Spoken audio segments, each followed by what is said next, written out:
Petite vidéo à destination de ceux que ça intéresse d'installer un serveur pour PHP-MyAdmin et SQL. Alors, je vais me baser sur les tables là, de création du TD numéro 2. Alors, le logiciel que j'utilise, c'est le logiciel MAMP, MAMP.info. Alors, l'avantage, c'est qu'il est disponible sous Mac comme sous Windows. Donc, dans un premier temps, vous le téléchargez. Et une fois que vous l'avez téléchargé, vous l'installez.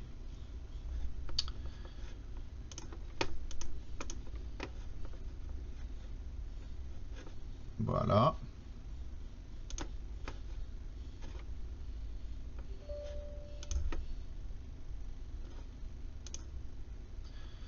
Donc, Membre Pro, une édition. Et bonjour. Hop. Next. Alors, Membre Pro, c'est une version payante, hein, mais Membre suffit largement à ce qu'on veut faire.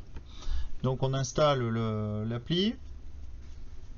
Donc, moi, là, je suis parti de zéro. Hein, donc, j'ai tout désinstallé ce que j'avais pour le réinstaller.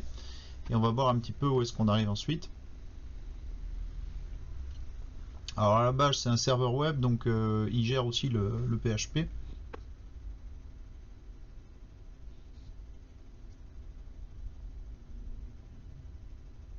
Voilà, l'installation est faite. Maintenant que l'installation est faite, eh bien, on n'a plus qu'à démarrer MAMP.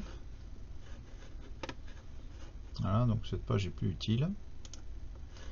Et ici, on va attendre au démarrage que les deux serveurs soient démarrés, donc que ce soit le serveur Apache, mais surtout le MySQL, puisque c'est lui qui nous intéresse.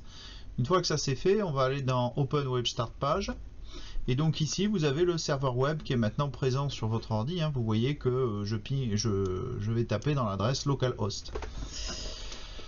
Alors bon, il y a tous les endroits où sont stockés les fichiers, puisqu'en fait, vous pouvez faire un petit site web auto-hébergé, mais c'est pas la question. Là, ce qui nous intéresse, nous, c'est PHP. Donc, on va aller dans les Tools et PHP-MyAdmin. Une fois qu'on est là, on a l'interface PHP. Donc avec la possibilité de créer des bases. Donc là je vois que les bases précédentes que j'avais sont restées installées. Nous on va en créer une nouvelle. Hein, donc il suffit de cliquer sur New. On va la tester. TD2. SQL par exemple.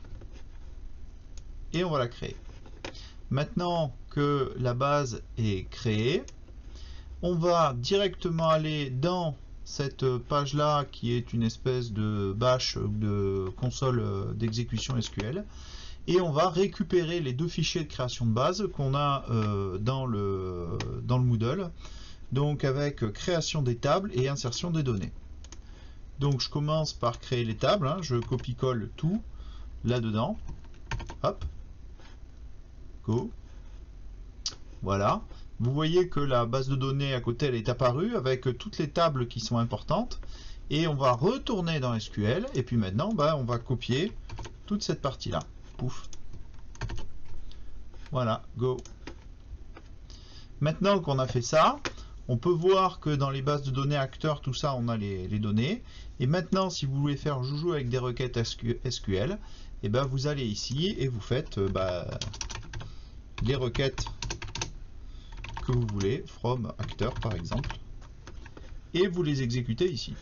Et comme ça, vous avez en direct les réponses des questions que vous vous posez. Voilà, c'est pas plus compliqué que ça.